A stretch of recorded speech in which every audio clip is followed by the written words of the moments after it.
What's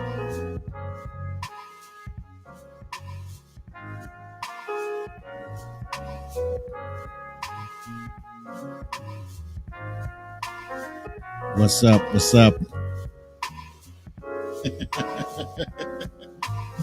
What's up, you guys? Wait, that music is a tad loud, I think, at least on my end here.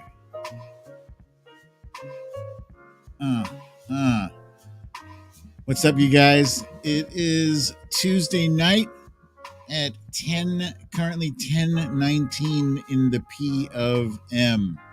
Those of you who are regulars to Story Time with BDD, welcome to Late Night. Late Night with BDD. Yeah, I don't know. Just kind of spur of the moment thing. I wanted to touch base with you guys because shit has been kind of crazy. Just weird. Just a whole lot of upheaval. First, I want to allay your fears. Those of you who are concernicus about my intestines. I just posted a tweet. Hang on, I'll show it to you. And I don't know what I was thinking. Everybody's like, Brooklyn Dad, that's TMI. But so? Here, look. It says here, sometimes I wish I had crime tape to block the bathroom when I'm done because damn. And look, I'll be honest. I did think, for a second there, I was like, maybe not a good tweet. But I was like, who gives a shit? Because, I think I have lost 7,000 followers on Twitter over the past 24 hours, which is insane. Whether or not those were real followers, who can never be sure. We don't know. But let me just say a brief hello to my friends here. I see Foxhill Dreams, Amanda Crawford, Punxsutawney Mo, who, by the way, for those who are interested, Punxsutawney Mo and I are going to collaborate on, what do you call that thing? Spaces, right? Punxsutawney Mo is my brother right here. Yeah. And he's invited me to do a Spaces thing. So I think we're going to do that on Friday afternoon if you guys are around. You're interested in having a nice live chat, that'd be cool. Your boy Ken is here from Texas. Patricia Pueyas, Kimini, Bernadette, Veronica Tello. For those of you who are curious as to how I'm reading off all these names, these are my peeps, these are my tweeps, and they come and hang out. They join me over in the other website, the YouTube. If you go to YouTube and you subscribe to my page, it's free. It doesn't cost you a penny. Just subscribe, hit the subscribe button and hit the little bell notification thing. That way, if I ever do one of these impromptu things and I happen to have some information like Donald Trump has been arrested, you'll hear it from me first. Unless, of course, you're watching CNN or MSNBC or happen to be standing outside the prison where he's being arrested. Let's see who else is here. Dana from New Jersey, Veronica Tello, Amanda Crawford, that damn Karen, Samantha McIntyre, the Trump Reaper, Corey Lord, Sarah B, Susan C, Ness from Connecticut, Jamie from Wisconsin. The gang's all here. Look at that. Cecile Kazimi.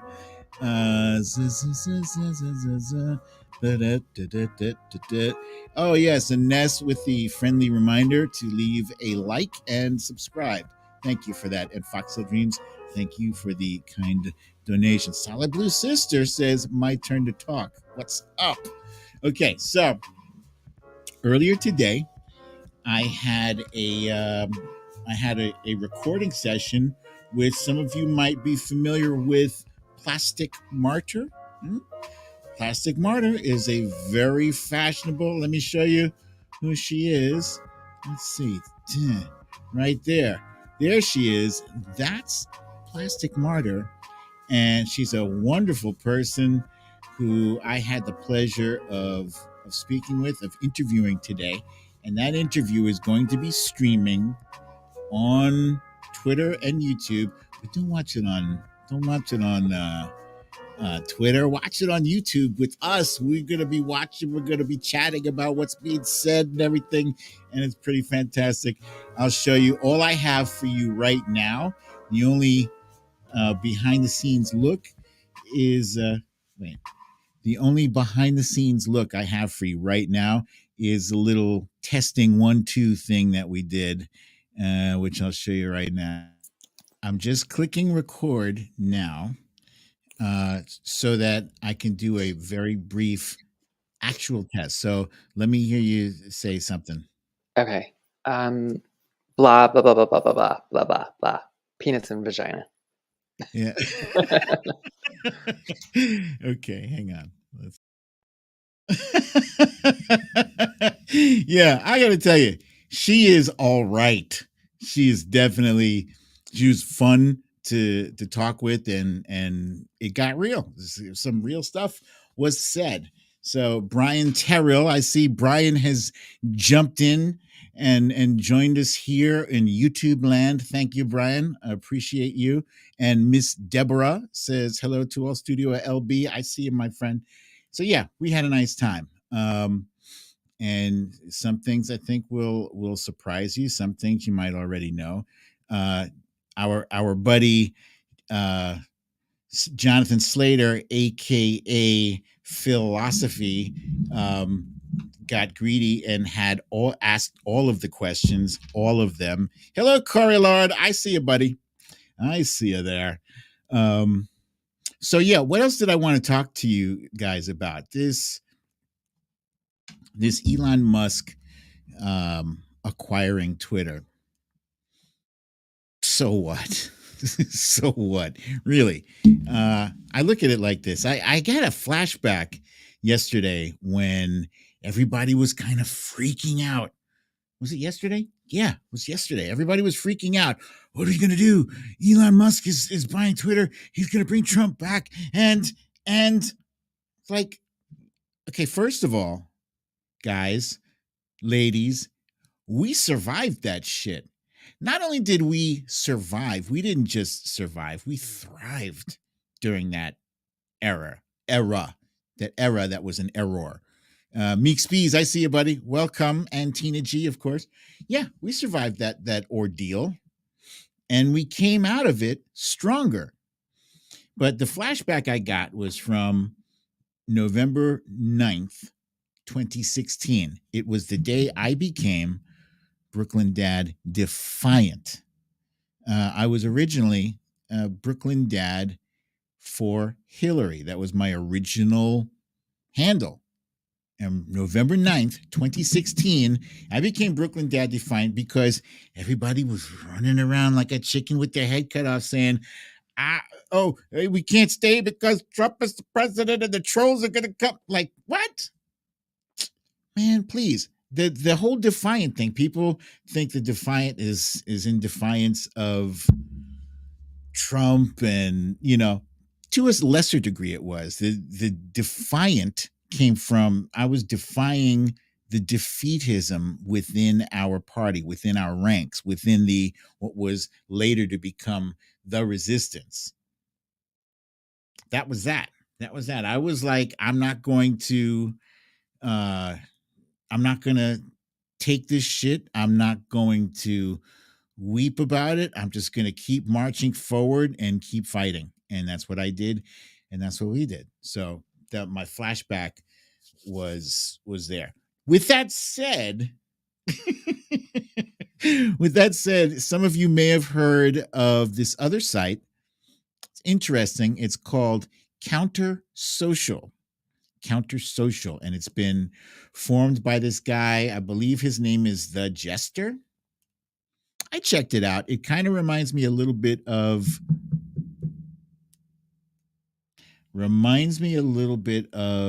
TweetDeck. It has columns. It's not aesthetically pleasing, to be perfectly frank, honest with you. It takes some getting adjusted to.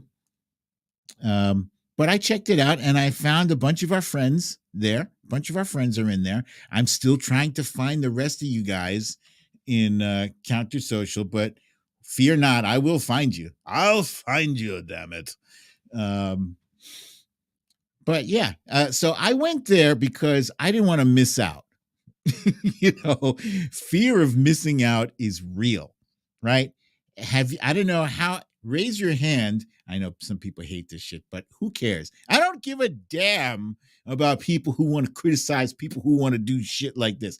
Raise your hand if you have ever missed out on something that was happening and you didn't know it was happening. Like I missed out on the Bitcoin, when that shit first came out, it was worthless. It was worth nothing. You could have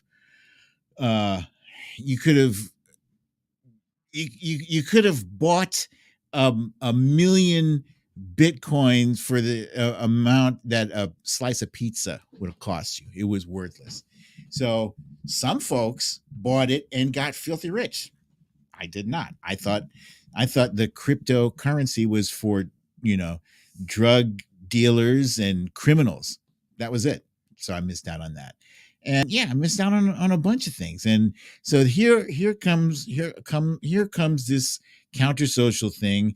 And apparently a lot of people were making a mass exodus too. They were leaving Twitter in droves and going to counter social.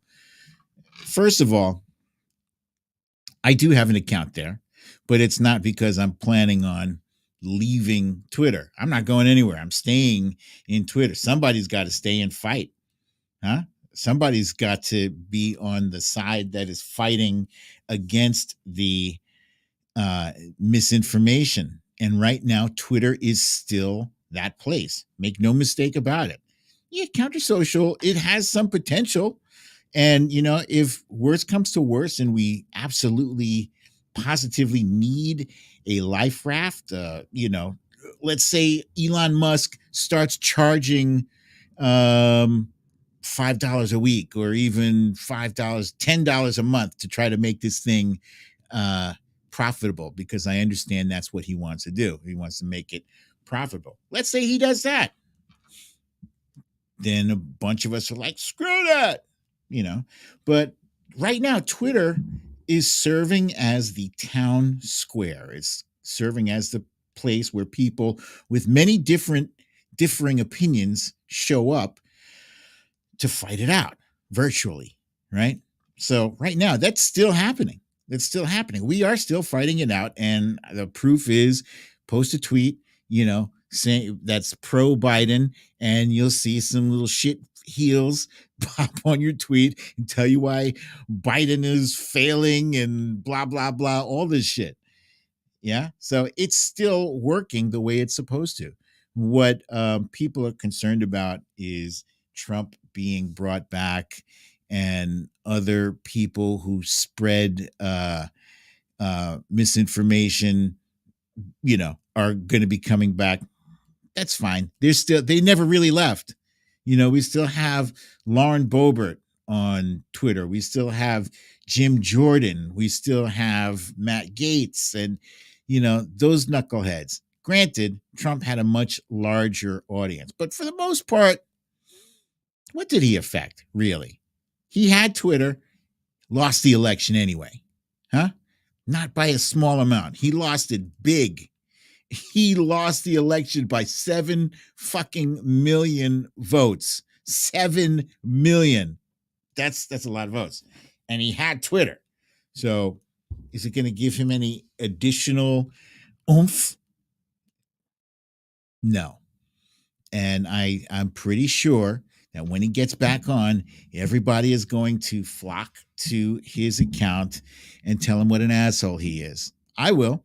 The only reason, people assumed that I was going to his account for some kind of clout no, I wasn't. Actually, to be honest, I wanted him to block me because I saw so many people here, that fear of missing out. I saw so many people posting their, Donald Trump blocked me screenshots, and I was like, oh man. Like, I wanted him to block me too. It was like a badge of honor, if you miss out on that, you totally missed out. So I missed out on that. He never, no matter how many tweets I posted on his feed, he never blocked me. Oh well, so I missed that boat. But then after I realized that I missed out on that boat, I also realized that it was important to counter his narrative. Sure, he would have many thousands of people flocking to each one of his tweets, mindlessly liking no matter what it was he said, and then you'd have a large number of people jumping onto his tweets to do battle with us or to high five each other. But occasionally there would be people who could be convinced, some people who could be swayed to see the ludicrous content of each one of his tweets. If we were posting things that made somebody pause and take a second look, that's a win. So I don't care if he comes back. I don't care. It does kind of tick me off that that I lost so many 7,000, 8,000 followers from Twitter. But really, at this point, the numbers, who gives a damn? Because I've been stuck in where I am for the past year. So something's been happening long before everybody lost all their followers. Other stuff that's happening that is also pretty bizarre is Kevin McCarthy and Mark Meadows. There's a steady drip of release of information, a steady drip. Every day we're hearing another new recording that was made. Today we heard Kevin McCarthy was on the phone with a bunch of people, Steve Scalise, and I forget the others, but they were complaining that Matt Gaetz was saying shit. He was potentially inciting violence against fellow House GOP members. And he was saying that it was dangerous. Now, what he said in private amongst his small circle of GOP House members was very different from what he was saying publicly. Publicly, he would not admit how dangerous the rhetoric was. He would not publicly chastise Matt Gaetz or any of the other assholes, Mo Brooks. This is what he should have done. He should have done this. And the fact that he didn't, the fact that he hasn't, the fact that he is not is significant, because they're coming for his ass now. They're coming for him. Matt Gaetz is firing at him. A lot of people are coming for Kevin McCarthy now. And what's he going to do? He has no spine. He has, hey, Geocosmic Valentine, I see you there, my friend. Stephanie L2 from Florida. Welcome. And Bunny Bun Bun. There she is, Bunny Bun Bun. Yeah, so these are some very interesting developments. And, the GOP, if this was the Democratic Party, as Lawrence just said, maybe about 20, 30 minutes ago, he said if this was going on within the Democratic Party, every newspaper and TV news show would be saying the Democrats are in disarray. Now it's the GOP in disarray. Like Georgia is doing a lot of infighting over the GOP Senate seat, where Brian Kemp and David Perdue are competing to see who can be the bigger asshole. Sandra from Paramount, California, I see you, my friend. I see you. I got you. Oh, here we got some. Brian Terrell is saying it should be interesting who rolls over on Trump in the near future. Spoiler alert: nobody is rolling over on Trump who hasn't already rolled over on him. They're not going to do it. win or lose, they're going to wait until Trump croaks. They have no choice. They have zero choice because he is in control of that party until further notice, until somebody wrests the control from his cold, dead, stubby little fingers. Oh, here, Foxtail Dream saying Madison Cawthorn brought a gun to the airport again.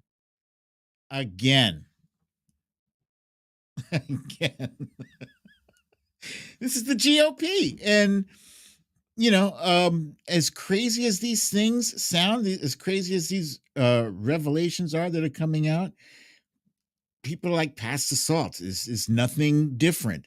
The insanity, the GOP insanity, the QAnon nut ism has become normalized. It's normalized. Hello, Lisa Straw and Adrian Gladish. Yes, and Eddie G. I see him, my friend.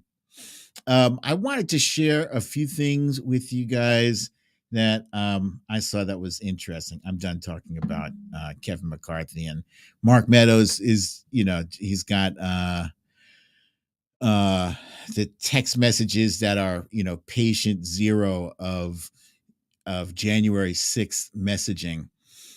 Let's see. Window. We're going to go over here. Okay. So this thing came out. This is a cool video. It says the moon. Hold on. I got to read this to you. It says the moon is in the North Pole, where the day lasts 24 hours and the moon appears in only 8 seconds. The moon appears in only 30 seconds completely and blocks the sun for only 5 seconds and then disappears. A breathtaking view. So here, let's just watch this.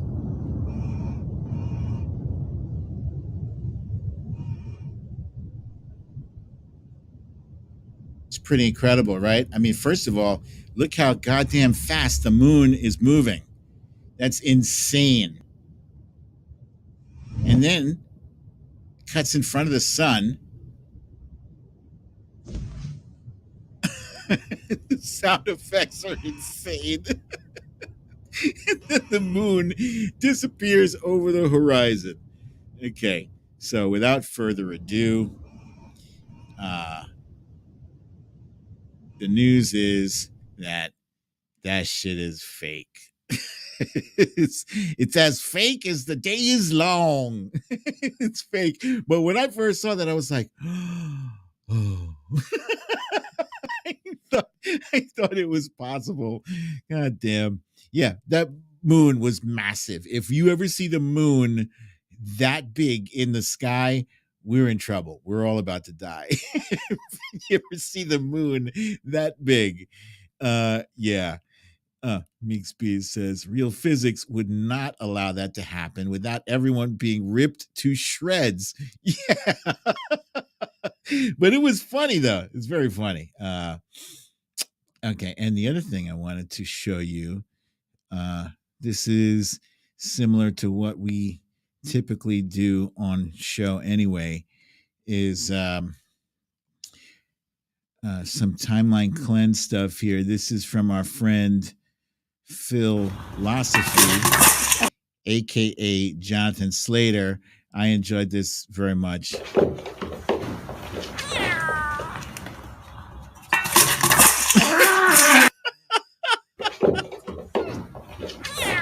What the?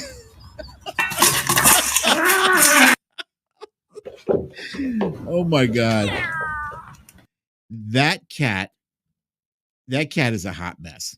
That cat is a hot mess. All right. When the moon hits your eye like an acme anvil, that's amore. Let's see. Timeline cleanse. Let's go back here. And I had one more. This one. This one is crazy. Carnivorous plants are amazing.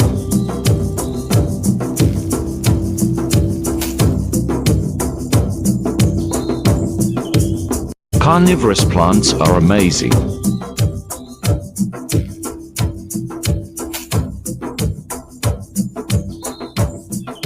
That's so strange. It looks like a thing of jello with a dangerous thing living inside of it.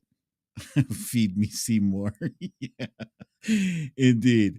Now, was there anything that you guys wanted to bring up? Like I said, this is just an impromptu thing. I had nothing planned, nothing written down, no actual content other than I just felt like I wanted to pop on and say hi to you guys. It's a pleasure. So happy to see you at this time of evening. I might do a few more of these things if you are amenable to this. Actually, my birthday is in 2 days on April 28th, at which point you may join me for a piece of cake and to see my presents that my wife, she did purchase for me. Did that plant, Corey Lord wants to know if that plant looked like an anemone. Anemone. I don't know. I don't know what an anemone looks like. Let's see. The Trump Reaper says, BDD, ask some of your friends who are influencers to promote story time. That is a very good idea. Geocosmic Valentine wants to know, what time were you born? I was born at 4:30 in the afternoon. Indeed, yes.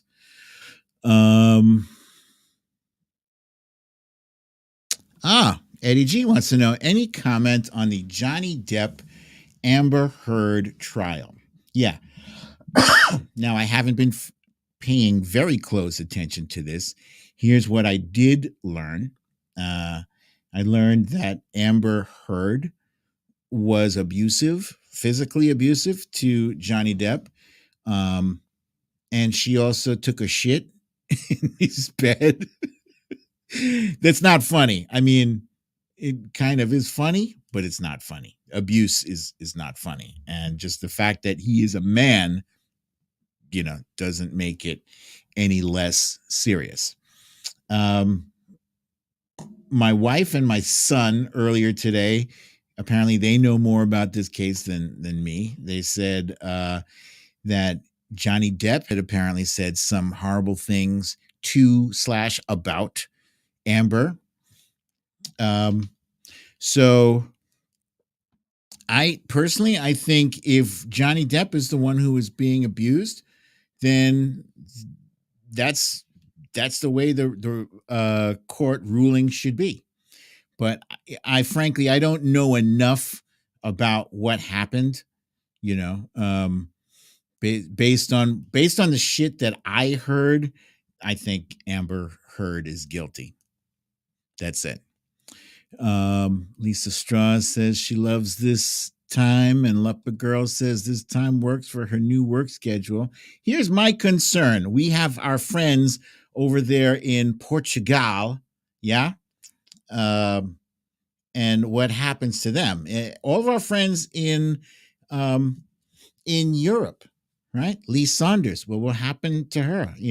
I don't really care to give up that time, but I did tell you I was trying to strip this whole thing down, the story time with BDD, and figure out what is the best way to help promote the show better. Meek Spears, I don't know what you're saying here. Also, make your friends butt chug a whole jug of Sunny D.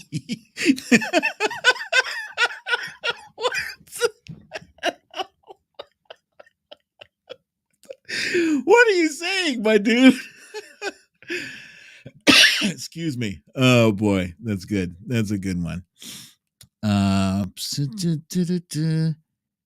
Here, Meek Spears says they both suck as humans and they're both wastes of carbon. Wow. Jamie from Wisconsin tends to agree with you. Nice picture, Jamie. I like the Green Bay hat. Nice. Was there any definitive conclusion? Lisa Strauss says she's on Johnny's side. Veronica Tello says she's disgusting. Let's see. We got for some reason, we got a troll who snuck in here. Any one of you moderators, you can leave them, let them stay in there. I don't care. I really don't care. I'm looking at it like this. You know what? You want to give me an extra view just to spew your nonsense, fine. But the minute you disturb any of my viewers, you got to go bye-bye. That's why I made like 50 people are moderators. Phyllis Hatch says she often watched the taped program. I did not know that. That is very nice to know. And Sandra says this is her bedtime. This is very sweet to learn these things.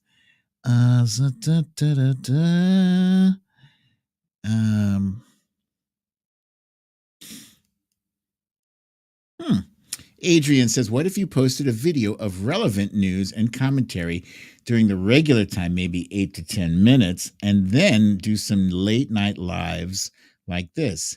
That is an interesting thought. I will have to mull that over and consider. Okay, so Trump Reaper wants to know which one is a troll. My guess is that it's Gabrielle Morris, right, who said some not nice things about President Biden earlier. Aside from that, what's this comment here? He's saying Amber lied just as much as Christine Blasey Ford. Yeah, this is a shit poster. This is somebody who's just posting comments just to get a rise. They have nobody to talk to during the day. Nobody speaks to them. They live in their basement, in their mother's basement, and she brings him down peanut butter and jelly sandwiches, and there's a little bucket next to him that he pees in and shits in, and that's all he does all day long. He never goes outside. He doesn't touch grass because there's nobody to talk to outside. So that's what happens. The only exposure to the only human contact they get is virtually through a show like this. Yeah, but mostly these days I've been using the mute button ever since. You guys remember when John Fugelsang was on the show and he suggested that instead of blocking people, we should mute? Ever since then, I've been muting people, and I can't tell you how satisfying it is, because secretly I'm like, they don't even know. They're still rah, rah, rah. They're gonna hop on every tweet I post, and they'll be like rah, rah, rah, and I will never see it. It's great. It's so great. I will never interact with them, so their little reply will go unanswered, and occasionally maybe some of you guys will mix it up with them, but for the most part, they'll just blow away like a plastic bag in the wind. Mods already got him, says Cha-Cha.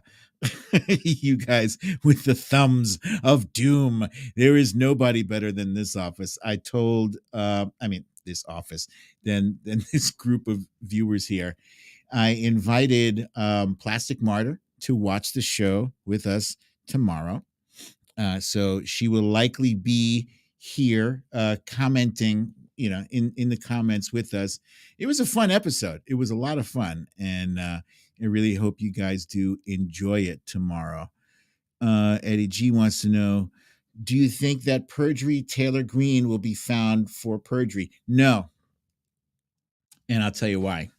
I saw a legal expert interviewed on MSNBC, and basically the point he made, and thank you for that question, Eddie G. The point that he made was that it is extremely difficult to successfully prosecute someone for perjury, because you have to prove their intent. You have to prove their intent to lie. And in the case of Marjorie Taylor Greene, you have to prove that she really did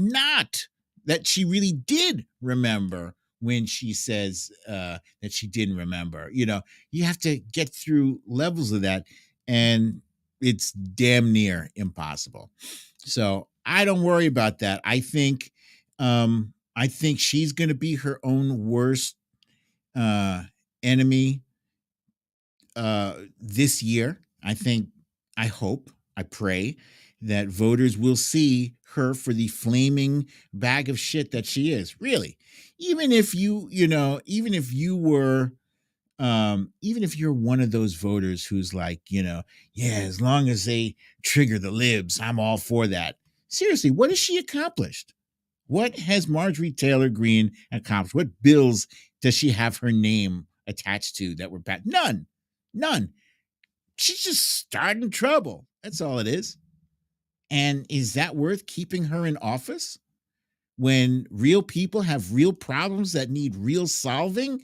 And you have a child, a dangerous child. You have an anarchist, an arsonist in the House. That's what you want?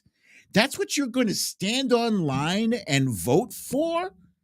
Someone who's just about tomfoolery and nonsense? Come on now. Come on.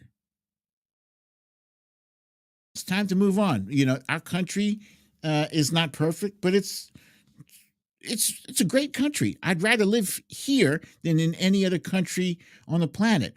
But you cannot allow morons and assholes to remain in power, to have their hands on the levers of power, instead of putting some actual adults in there who can solve some problems and make life better for millions of people. So I pray that, I believe Marcus Flowers is her most likely opponent in the general election. And, seems like a good brother. I would love to have him on the show. Would love to interview him. He seems like a good brother. So I'm going to work on that, see if I can get him. And meanwhile, for the next episode, the next full actual episode will be next Wednesday. As I announced on Friday night, that I'm only doing one interview per week, and I will do my best to do a few of these impromptu sessions, but they're not going to be scripted. Even the ones I did before were not really scripted. I had notes, I had detailed notes, and I had pictures, slides that I would put up for you guys to see. Oh, by the way, the guessing game, she did okay. She did pretty okay. Fox Hill Dreams wants to know, how do I see America in 5 to 10 years? I'm hopeful. And I don't have a specific picture to paint for you in 5 or 10 years, but in my heart, I've seen enough negativity and enough bad shit happen that I would be well within my rights to paint the most dark, negative picture of America in 5 to 10 years. But, my soul needs light. My soul craves a positive outcome, because that's what I'm working for. That's what I'm working towards. If I don't see a positive outcome 5-10 years from now, then I have failed. I have kids that are growing up in this world, and I am concernicus about the world they inherit from me. So I'm doing the goddamn very best I can to get the insane lunatics out of office, put some responsible people in there, make some changes that make sense, do what we can to save this, to fix this environment. We're in deep shit over this environment. And yes, Esmila J, that was a great question from the Fox Hill Dreams. And let's see, Lucy L wants to know, how do you feel about Elon Musk taking over? Like I said earlier, I don't really give a damn. I did post a tweet earlier, asking, how would you use $44 billion with a B, $billion Could you think of a better way? And most people were like, yeah, house the homeless, which, yeah, why not? I saw somebody else post something that was just blew my mind. He said, and I didn't do the math. I'm not a math guy, but it seemed to make sense. He said, Elon Musk, with $44 billion, had enough money to give each American, I think it was $1 million, and then still have enough money left over to do some more fantastical shit, you know? But instead, he chose to buy an app. And I believe, like most liberals, I believe that Elon Musk did that because he doesn't like his critics. And so he really, really ultimately wants to silence his critics. Yeah, but he doesn't technically own it yet. It's a process to acquiring Twitter that will take months.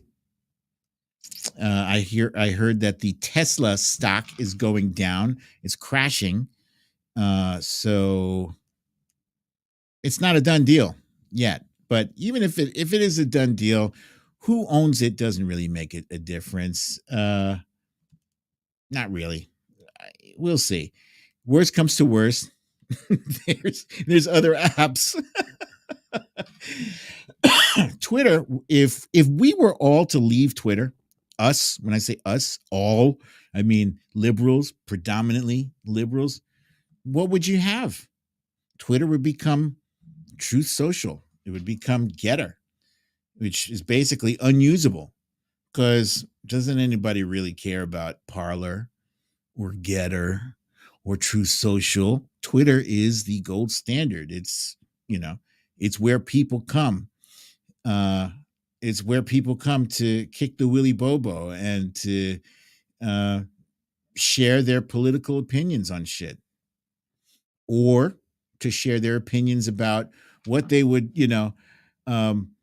share their opinion about using crime tape to cover up the bathroom door because they just blew it up.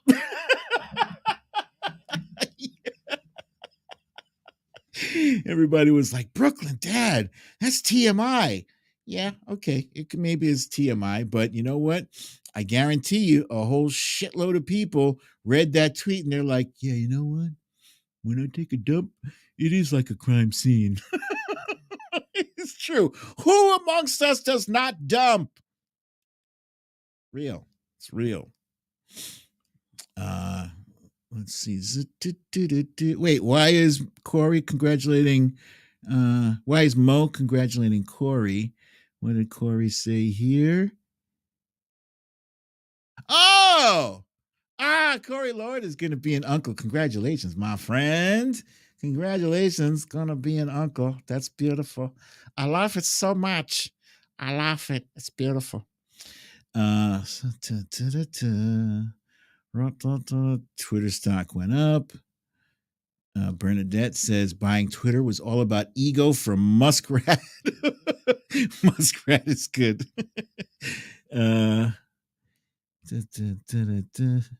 Brian says MySpace, LOL. That's funny.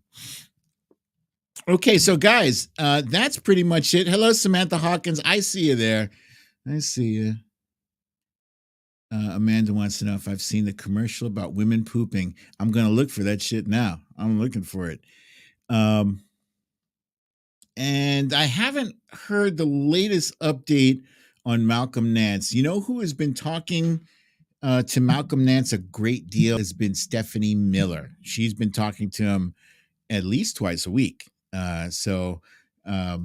Stephanie Miller has a show on YouTube. Just type in Stephanie, or you just type in Malcolm Nance and her show will pop up, I'm sure.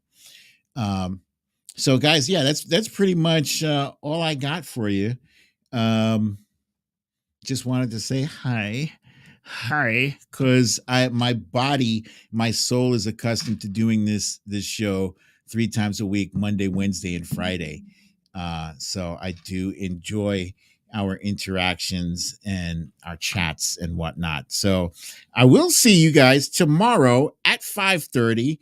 In case you needed a reminder, it is for this show here, which I'm calling A Transformed Life, Plastic Martyr. And the show is the link for this show is already up in YouTube. Let me see. Do I have it here? Hang on. Let's just find it here. Let's go to my channel. Manage videos.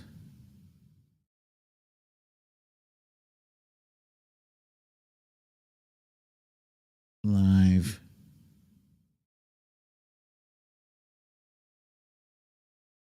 Oh, there I am. Okay.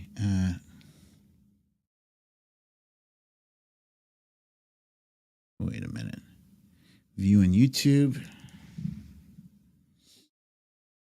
Okay, so I'll share this so you can see. Share screen. Chrome tab. Boom. Okay, so there it is. The show is already up and ready to go. It's starting tomorrow at 5:30. So make sure you don't miss that. It's going to be something special. Tell your friends, tell your family. And that's pretty much it, you guys. Let's see. I don't know why I would be putting this music on. Actually, I'm going to put this music on to sign off. So I'm not going to tell you to get vaxxed or boosted because it's bedtime. Get some sleep. Get some sleep. Have some good dreams. You don't even need to wear a mask, to be perfectly honest with you. I will see you guys mañana, 5:30 p.m. I love you all. Peace.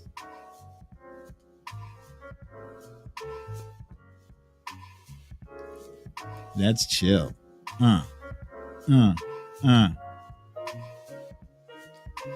This has been Late Night with BDD.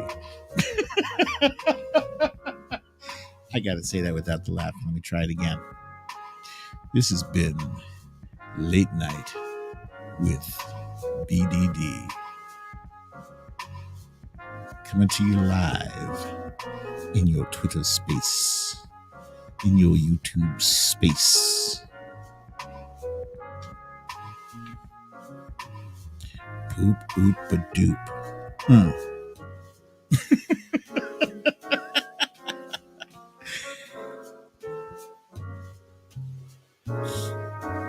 Lisa Straw with the thanks to all of our beautiful moderators. You guys rock and protect us all.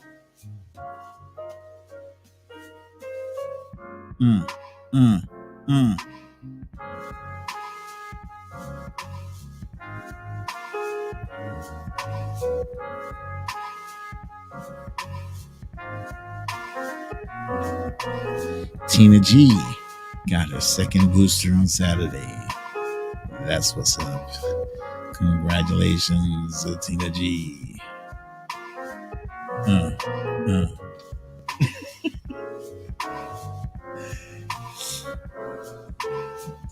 All right, you guys. I love you and everything, but it's that time. You need to leave. You need to leave.